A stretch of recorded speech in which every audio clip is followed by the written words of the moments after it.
Welcome, my 144 subscribers, everyone on Wrestling Reddit, and everyone who thinks that AEW just made a shit decision. They literally pulled a Vince McMahon. And if you're feeling betrayed, I really can't blame you. I could honestly see people dropping the show because of this. This is almost like Arya Stark killing the Night King. But yeah, I'll talk about that later. Welcome to my review of AEW Dynamite. For the August 24 show, let's begin. So we start things off with the turmoil within JAS. So Chris Jericho calls out Daniel Garcia, and he's trying to find out why he so dared lay his hands on him, as well as defend the enemy. So Chris Jericho, great delivery in promos as always. Nothing too silly here. He's all business, all serious. And we know the point he's trying to get across. And I love how he recaps stuff. He's so good at telling a story, basically. He also emphasizes stuff a lot. He spoon feeds the audience every time he talks. And I see nothing wrong with this. It sets the tone for the audience. It gets them to react a certain way, as well as it sets up Daniel Garcia. I think it puts the dude across him, especially inexperienced guy like Daniel Garcia, who's great in the ring, but promos have been meh. I think Chris Jericho really helped him here. It put him in a mood, and it also got him to deliver appropriately. Actually better than I expected. And yeah, as for Daniel Garcia, this might be the best promo that I've seen him cut. The ones backstage against Wheeler Yuta or against Bryan Danielson didn't really strike a chord with me. I think having someone to play off of, face to face, as well as cutting basically a babyface promo, I think suits and helps Daniel Garcia more. His promo style is just very suited for babyface. He had zero inkling of sports entertainer in all of his time with JAS. He has yet to develop into that. And as for the content, it's basically an internal battle within Daniel Garcia to choose between sports entertainer and wrestler, so that's JAS and BCC. And that might sound dumb when you just hear it from somebody, but in practice, it's really interesting.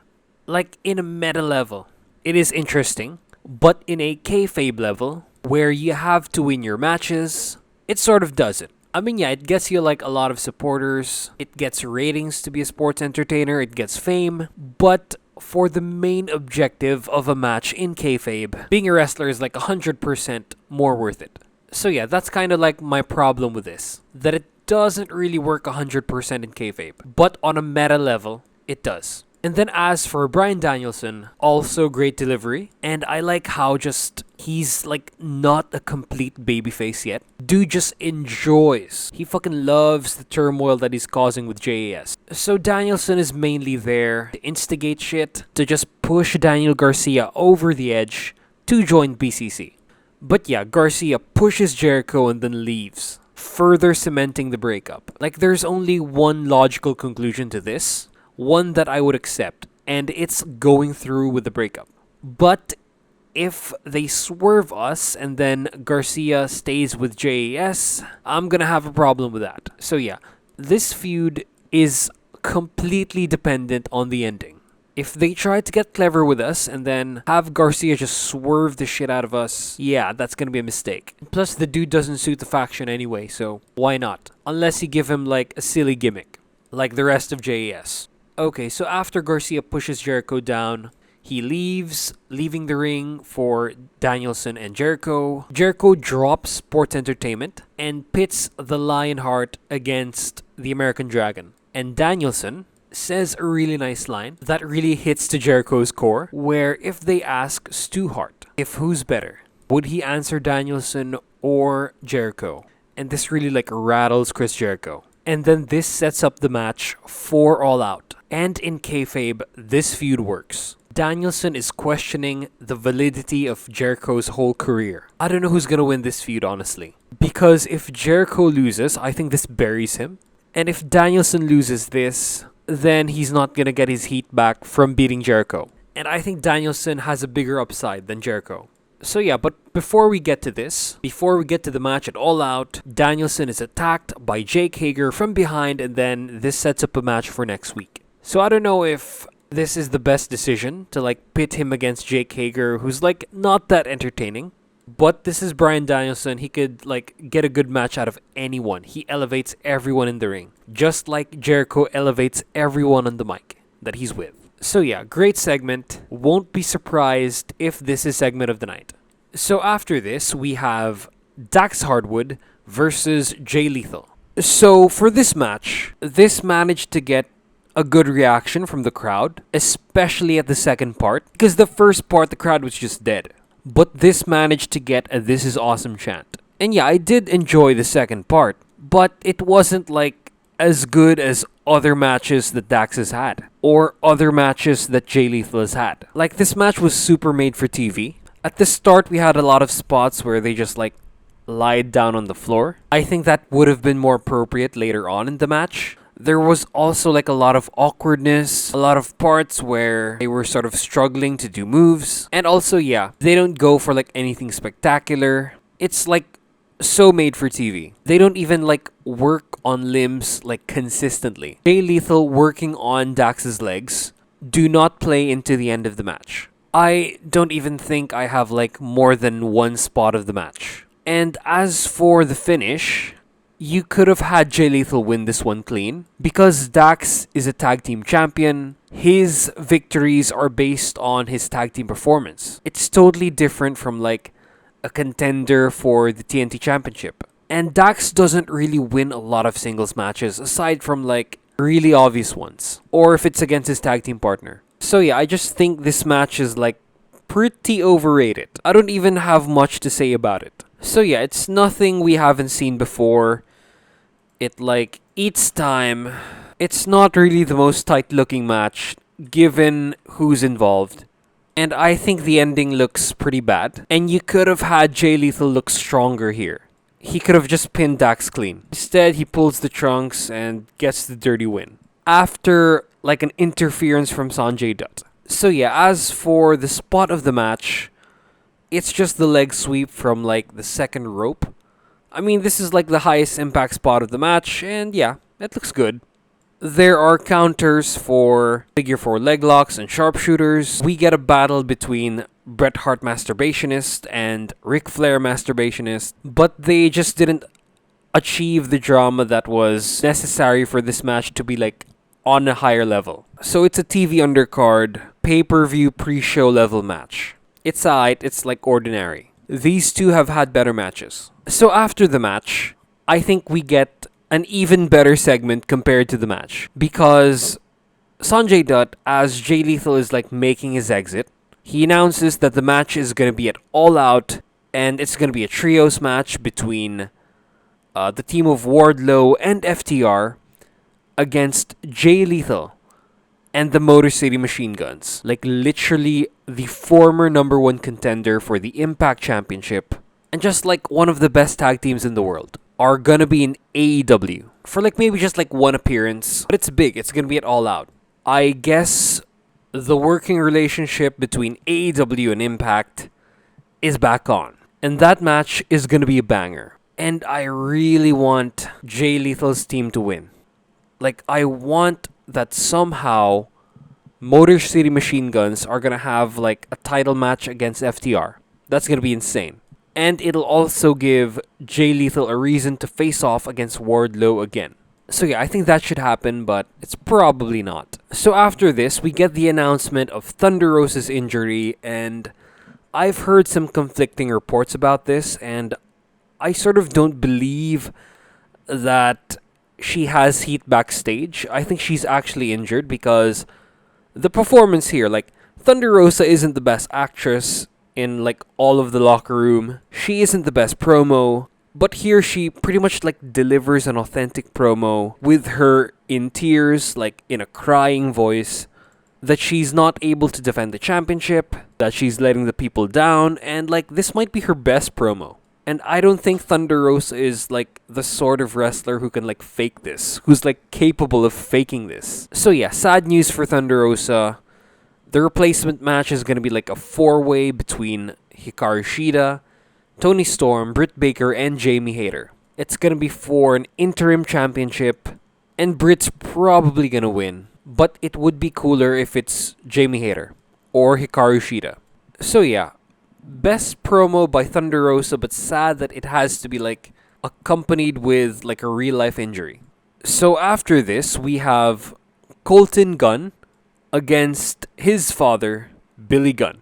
So Max Caster's rap for this one isn't that special. It's not as clever as his raps before this, but he does reference some stuff like the talent meeting that was supposedly called before the show, and the rest is just like low-hanging fruit, really predictable stuff. It's like an off night for Max Caster. And for the match itself, it's like two clones facing each other. Colten Gunn looks so much like Billy Gunn that it adds to the match. It actually adds to the match. So from the start, even if like nothing happened yet, they play up to the crowd. Billy Gunn plays to the crowd, but this is like really entertaining. They like stall a lot before the match starts. Colten does some heel work by like some taunts on the turnbuckle. But yeah, best part here is like the "Who's Your Daddy" chant, and then Daddy Ass just like points to himself. But yeah, this match, like the moves they do are so made for TV. Like we get a couple of punches, some mud holes, we get like a clothesline and stuff, but like it's like mostly working the crowd as well as Billy Gunn's like reactions to what he's doing. This match was like all storytelling, and I definitely like it better than the first match. And I don't usually have that opinion of like work the crowd storyline matches against like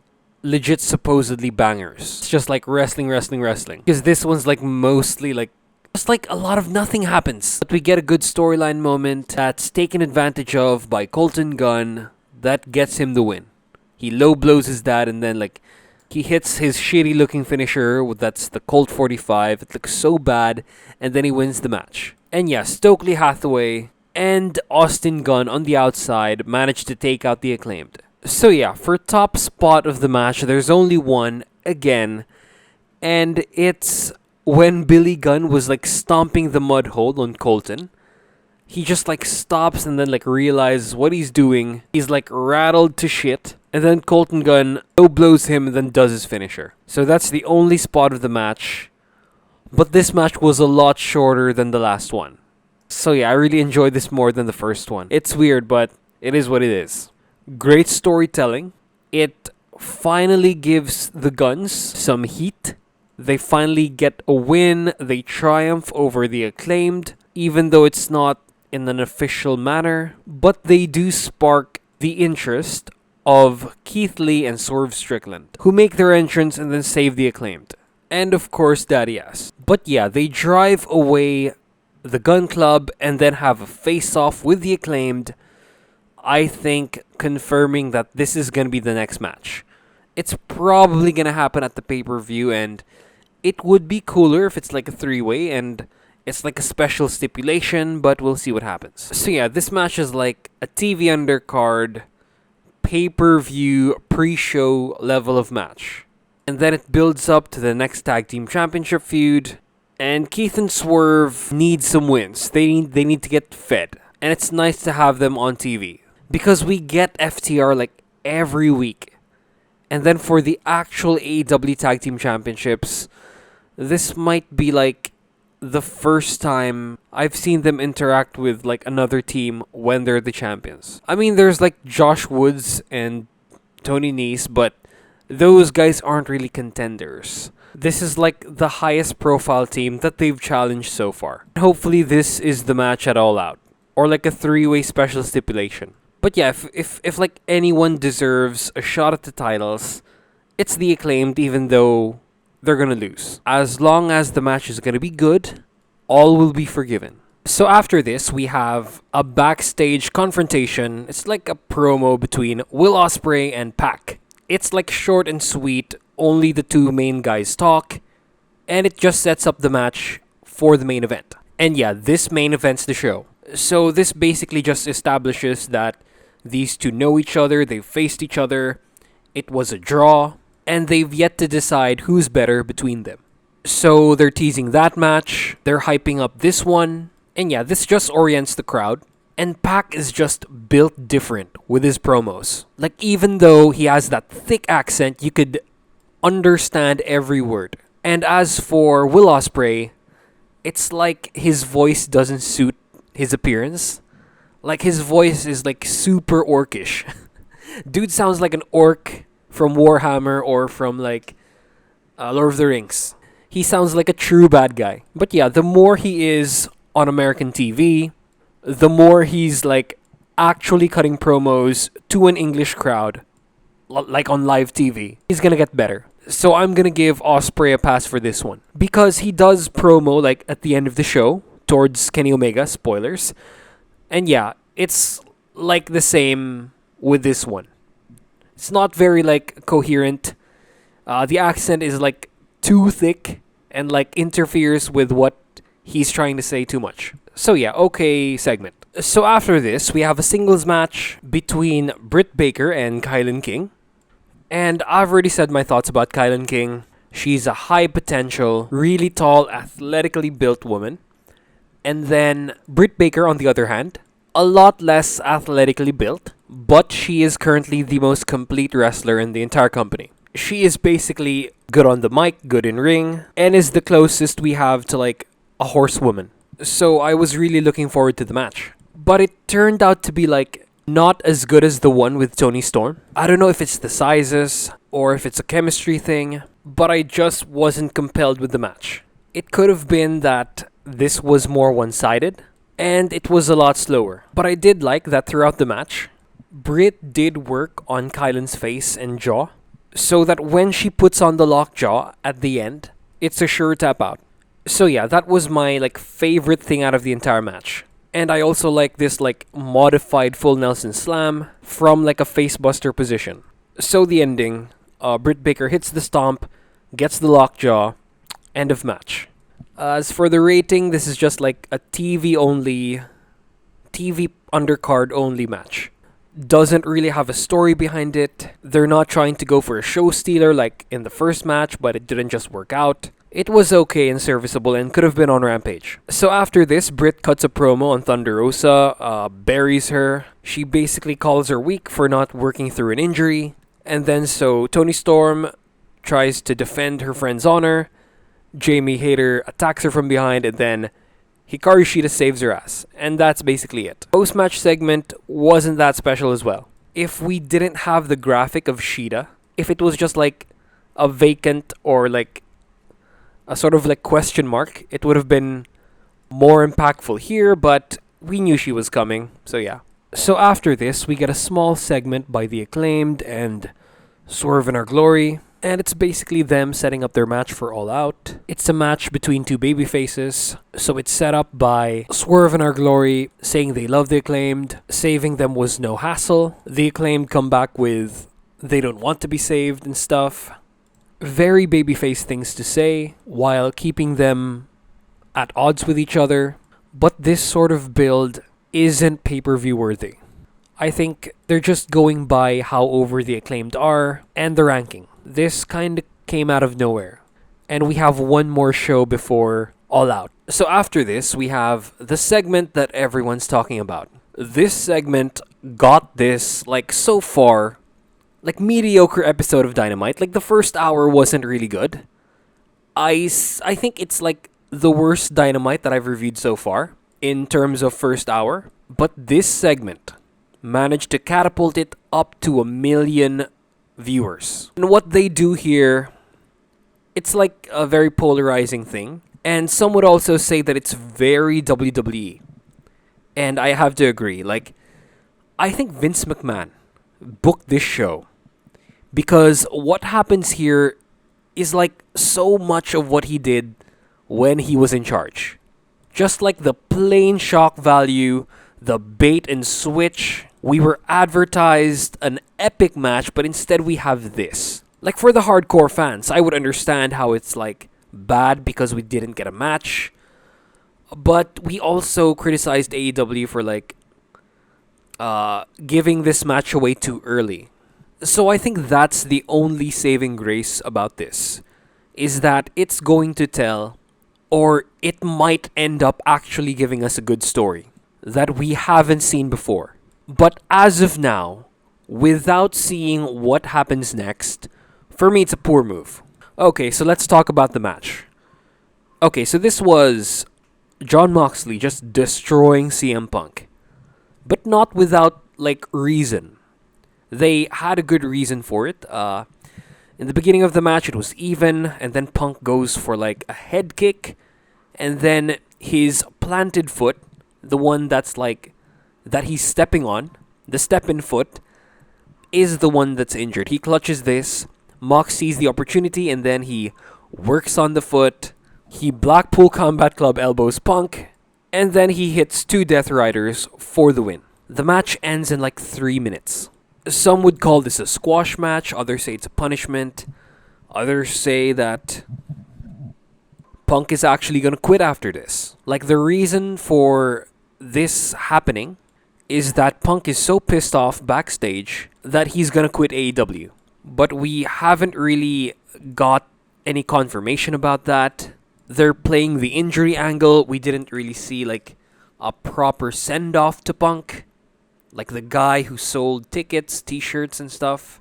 We haven't seen any tweets. The commentators played this out as a story. Basically, we don't have the information for this. The only thing we have is like CM Punk denying that he shot on Paige. That it's all like part of a story. There's also the chance that Punk is injured and that he needs more time off. But why bring him in the first place? So yeah, and I think this is like pretty dumb. If it was a punishment, the dude is your like biggest draw. It's a bad move also. If Punk wants to quit, why not just have the match at the pay-per-view? Have him lose there. And if this is a storyline that they're trying to do, you just gave away the match to the pay-per-view. The main event of the pay-per-view, you gave it away for free. And I think the pay-per-view is going to happen like on the 5th. So we have 1 more week to the pay-per-view. And you give us this storyline. So yeah, sometimes the least risky route, the expected route, is the way to go. It'll still give us like a good win for CM Punk at the pay-per-view. You'll have more buyers. You didn't just give it away for free on TV, even if it got like over 1 million viewers. But it didn't like shatter records or anything. And if you're just gonna have Punk beat Mox at the pay-per-view, like, why have this happen in the first place? Just build Punk up enough so that when the younger talent, when MJF, when Hangman Page, or like Kenny Omega, when they beat him, it'll mean more. But he just got squashed by Mox.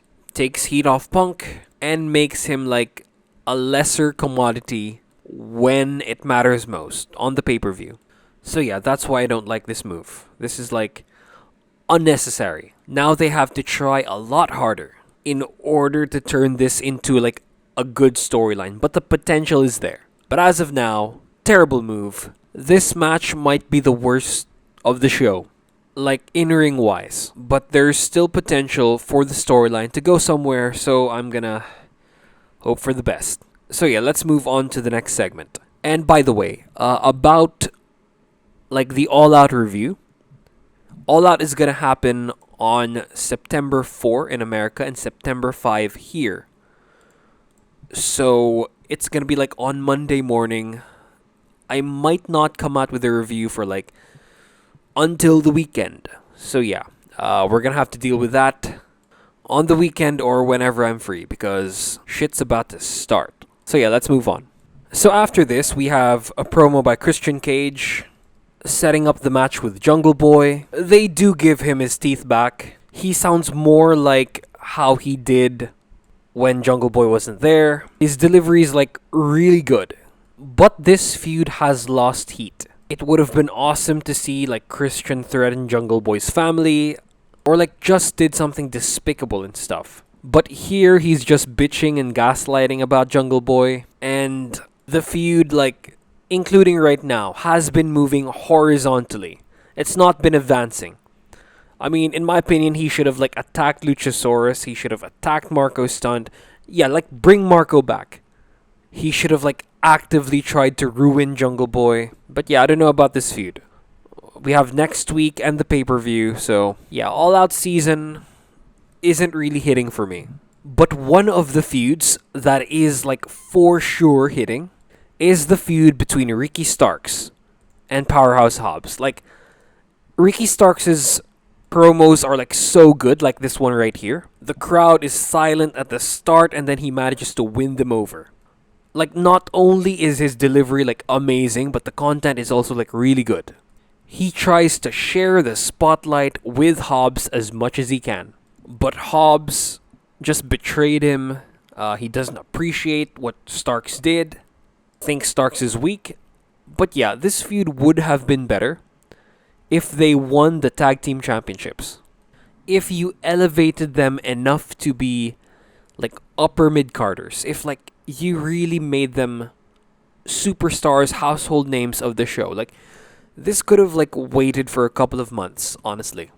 Because Starks with the FTW Championship just didn't do it. They were barely on the show before they feuded with like Lee and Strickland. Yeah, this would have been better if they actually won tag team championships, if they were like built better. But instead, this is over the FTW Championship, which like means nothing right now. Team Taz was like a lower card faction, and yeah, I don't know about this. You managed to elevate them to the mid card when you could have elevated them even higher if they actually won tag team championships. Or if Starks wasn't shackled with the FTW Championship for such a long time. And plus, Hobbs hasn't really cut any good promos ever since. Because, like, when they were together, Hobbs was like Dynamite on the mic. And then now, similarly to Christian, they seem to have like taken away his teeth. And you have them feuding against like pretty much a jobber faction, like the Factory, who's like the third faction here. They managed to get themselves into this feud when you really didn't need to bring them in. I mean, I like that the Factory is getting TV time, but it has to be focused with Starks and Hobbs. So yeah, great segment, might be segment of the night so far, but this feud isn't as hot as it should be. Okay, so after this is like, you know what? This is segment of the night. It beats out Starks' promo. Not only because it's delivered by a main eventer, it's delivered by Jon Moxley, but I think this is his best promo so far. And it's outside of his usual, like, allotted time for his promos. It's him addressing the match, where he just destroyed CM Punk. And he's just like 100% into the promo. Amazing delivery. He says he's the guy, shades of Roman Reigns and stuff. But a lot less like robotic, a lot more intense, and like a lot more honest from Jon Moxley. So yeah.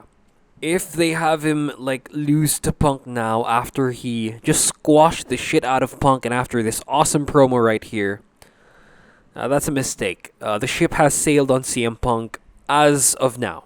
You're gonna have to sleep in the bed that you made. Like, the only way I can see Punk winning that would make sense is if he cheats. And officially, like, turning him heel. I mean, if that happens, and if it's, like, really good, if like, the backstage comes out, it might save this feud. But right now, Mox should definitely be champion. So yeah, segment of the night, really good promo, but still doesn't redeem that terrible match and terrible decision. You could have had like intense promos even if you didn't squash the shit out of CM Punk, your draw, your biggest star, your biggest shirt seller. But yeah, touch move. Time for the main event. So for the main event, we have a semi-final match for the Trios Titles Tournament, and it's between Death Triangle, PAC and the Lucha Bros versus Will Ospreay and Aussie Open. So this match, like, saved the show for me. It's what you'd expect from a match with Will Ospreay and like a bunch of luchadors. It's a high-speed, flippy, like indie sort of match. It's the sort of match that old people will not enjoy. There's too many flips. I don't understand what's going on. Where are the wristwatches? Because like right from the start, we have a high-speed like exchange between Will Ospreay and Rey Fenix. And I think this is the first time I've seen these guys face off. It ends in like a stalemate, then a standoff. And then we have like an exchange of like kicks, like a bunch of super kicks, a bunch of boots between the two teams. It's like this match was designed just to piss off Jim Cornette, just to like piss off all those fucking fans of like old wrestling. And then the match like turns into a tornado tag team match and just further cements the fact. And I love how Will Ospreay sells everything, like in an exaggerated fashion. but then he has those silly facial expressions. Maybe he should like tone back on those if he wants to be a main eventer. But yeah, now that he isn't, it's alright.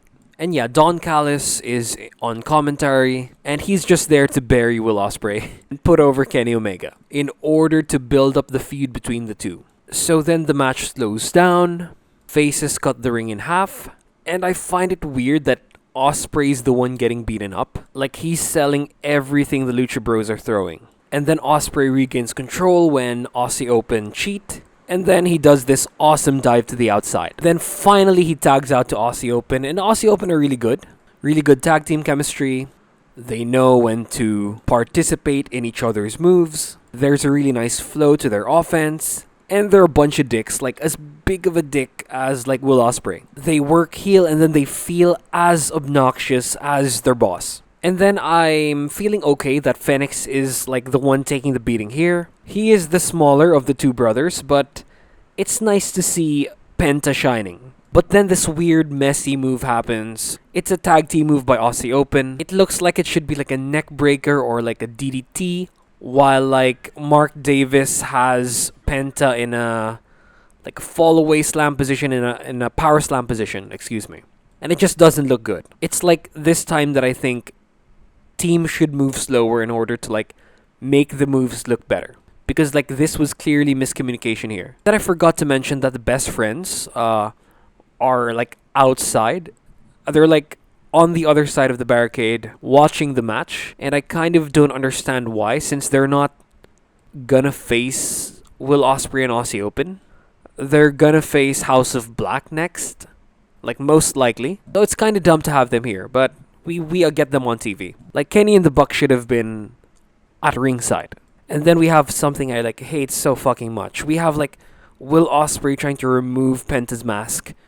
Another team trying to remove Penta's mask. Like, why not just do it at the start? Just so you can like get it out of the way. Just like win the match right away. And then shortly after this, after like a 6 spot where Ospreay is kicked while he's like upside down, neck on the top turnbuckle. Just like, look at this picture right here. He's super kicked from this position, and then Penta tags in PAC. And then we have like a short fight between PAC and Ospreay. We get an awesome spot, followed by another awesome spot, but this time with like everyone in the ring. First awesome spot is like a deadlift German suplex where Will Ospreay holds on to the top rope, but then Fenix just like kicks away his hands, and then PAC manages to do the move. And then for the other spot, it's like a 6-man tag team spot where Ospreay and PAC do double poison ranas on like the other 2 members of the opposing side. It's something to behold. And then they end in a position where they're like face to face, prone, and it's just like awesome. And then we have the best part of the match. Just PAC and Ospreay gracing us with their aerial talent. And then we get it. Spot of the match, like no question. It's an avalanche brainbuster. We never get to see this. It's a super dangerous move, and I don't think anyone should be doing this, but they did it. Do this in like a pay-per-view and not on TV, but it's like the best part of the match. But this is also probably the most eyes that Will Ospreay has gotten since, like ever in his career. And then Will Ospreay does some awesome selling. Man just landed on his neck. So of course, he does like some selling of his back and his neck. He doesn't resist a headbutt that he does himself very well. And yeah, for you people who think Ospreay doesn't sell, come on, this was a good sell right here. And then just when Ospreay looks like he's about to like get revenge on PAC, do like an avalanche move on him, we get this like really prolonged sequence where like Fenix goes for his like spinning kick on Ospreay while he is like in between PAC and Fenix. This is followed by a Hurricane Rana where Will Ospreay like lands on his feet. But this is all for naught when Rey Fenix just takes him out with a cutter. Bros dive outside, take out Aussie Open, leaving Will Ospreay to be like black arrowed, but Will Ospreay raises his legs, then tries to go for the pin on PAC, but PAC kicks out. He then sets PAC up for the Stormbreaker, but then I think we get one of the best Hurricane Ranas I've ever seen. But it's arguably also a Frankensteiner because Ospreay lands on his head. Like, this shit here was very smooth. Go watch the match and go watch how PAC does this. I think this is on like their Facebook page, so go watch this move right here. Really smooth Hurricane Rana, gets some nice air out there, and then this like pops the shit out of the fans. But then match like breaks down after he tags Phoenix, and then PAC just like delivers like an awesome tornado DDT. When he sets him up for the Black Arrow, Will Ospreay is pulled out of the ring by Cal Fletcher, and then we get a crazy spot where like PAC does a moonsault off of the post. A really scary spot, but it's really impressive. The only problem with this is that Ospreay and Fletcher were just waiting outside. It's not very believable if you like got them in frame, because like PAC took a while and Ospreay and Fletcher just like took the move. And by the way, the amount of damage Will Ospreay has taken in this match, the dude should be out, but he's still standing. Like, he was in the ring for his team for like 80% of the match or more. Dude shouldn't be standing. He landed on his neck like multiple times. Then he gets moonsaulted like this. So this makes Will Ospreay look really strong, of course. It showcases him like to a lot of people. But it would have been better if he was on the upper hand of the showcase. If he like didn't get the shit beaten out of him for most of the match. But yeah, man is superhuman, I guess. And then we get PAC like face to facing with who we think is Kip Sabian. It's been teased for like multiple weeks that the dude in the box cutout with the eyes thing is Kip Sabian. I think it's a bit dumb of PAC to like have this confrontation with Kip Sabian. Like, get your head in the game. But it's not Kip Sabian. It's like a dude with his mouth taped. Then Kip attacks him from behind. He hits him with like a barrier assisted neck breaker. And this makes Kip look really good. Shows us his new gimmick. He's smart instead of like super strong or athletic. But the athleticism is going to come out in his matches. And yeah, this was a clever way to bring back Kip Sabian.